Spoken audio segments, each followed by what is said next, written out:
Asher, Colombia to Uruguay. So now, once again, Colombia, Brazil, Peru, Bolivia, Paraguay, Uruguay, Venezuela, so on and so forth.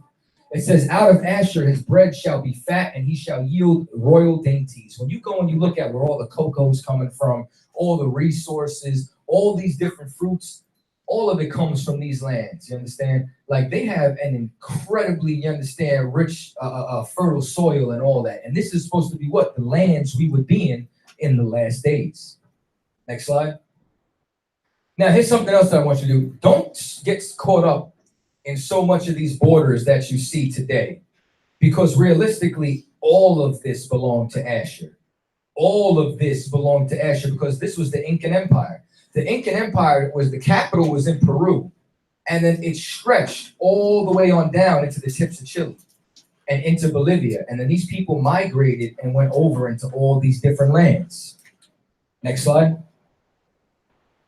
So now, actually, the Indians did appear to keep certain parts of laws in certain area. The Incas. So if we're talking about the Incas right now, we're talking about the tribe of Asher. The Incas held a festival in March similar to the Passover. The Yucatan Indians practiced circumcisions. Mexicans and Indians had eternal altar fires. If you know anything about the temple, we had fires that would never go out for our sacrifices. And they want to say we can't have a fire on the Sabbath, like smoking crack. So now it says the eternal altar fire. Some Nicaraguans, so now this is why I went in this order, because you're going to start to see.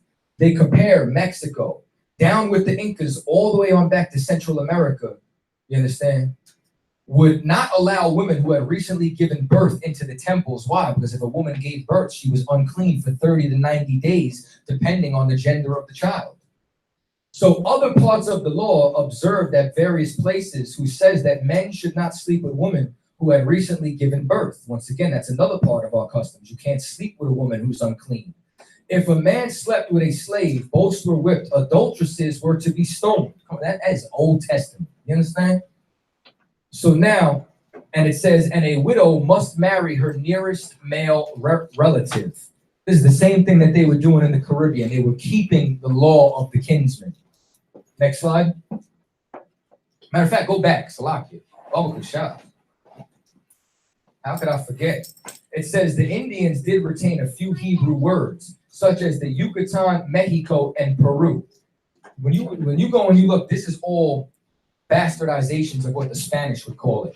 Just like, for example, aparia. Paria is fruitful. Paru, paria, fruitful, fertile. These are all the things we named all these lands. Same thing with Brazil. Brazil comes from Barzal because of all the metals that they got there. Barzal is iron. That's right. Next slide. So now, I shall speak on somewhat the scores of the diverse opinions which have been taught and declared in what countries is thought the 10 tribes are. Hispaniola, Dominican Republic, the island of Cuba, the continent of America, Panama, New Spain, which is Mexico, and Peru. Like, how many writers do you need? How many sources? How many artifacts that they're all saying the same thing about our people? Next slide. Like the Jews, the Indians offer their first fruits. They keep their new moons and feast. Now, once again, you're starting to see a pattern here. What they do in the Caribbean, they do in South America. What they do in South America, they do in North America. If you prove it for one, you prove it for all. They did these comparative studies on the Caribbean and with South America. That's why these writers and explorers who were going all over, this is what they were finding. So now, once again, these are all the different writers of Peruvian antiquities and what they were doing. So now, in some parts of North America, circumcision is practiced. There is also much analogy between the Hebrews and the Indians, that which concerns various rites and customs, such as ceremonies of purification, the use of bath, fasting, and the manner of prayer. The Indians likewise abstained from the blood of animals. You starting to see that everywhere we did this? Next slide. What's that right there? It's the Star of Moloch. Listen, man, we rocked the Shield of David throughout all our generations. This is an artifact that was taken from Peru to a museum out in Seville, Spain. Matter of fact, man, Officer Zakawar sent me this information out of New York, man. You understand? We're really New Jersey, Newark, New Jersey. That's my man, 50 grand right there. He helped me with some of this research. And he sent me this shield. This was a bowl that they made. You understand? Next slide. And another one right here, we start to find, this also came out of Peru. You find the shield of David all throughout South America, North America, all over the Gadites, among the Seminole Indians. And a lot of these artifacts were destroyed. Matter of fact, there used to be, I don't know if y'all know what earth mounds are. Earth mounds or earthworks is when they make designs out of the ground.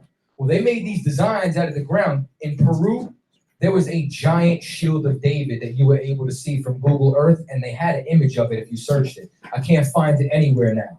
They had shield of Davids carved into the mountains in Nicaragua. Can't find any of it now. So, like, let me tell y'all something. If y'all find an artifact, if y'all find something online, rip it off the internet immediately, because you don't know how much longer it's going to be there, because this information doesn't stay up long.